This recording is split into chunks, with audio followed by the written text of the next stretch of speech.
आज चाहिँ हामी यहाँ यो रङ्गलीदेखि यता तलेली भन्ने ठाउँमा कान्छी दिदीको घर, कान्छी दिदी यहाँ हुनुहुन्छ है, भान्जा उता पछाडि यहाँ सानोमा उतापट्टि टेकाराम दाई बाउसे भएर यहाँ चेलीको चाहिँ माइतीले बाउसी गऱ्यो भने धन धेरै फल्छ अरे त्यो वर्ष। अब यहाँ कति फल्ने हो यसपालि रिपोर्टमा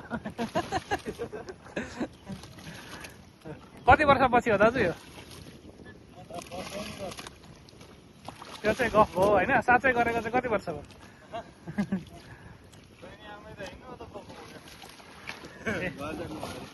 यता रोपाइँ गर्ने रोपारहरू यता छन्,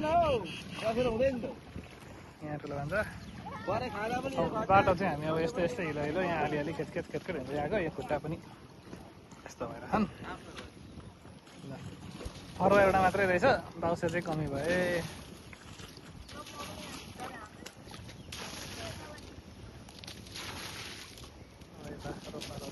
पानी पर्न थाल्यो।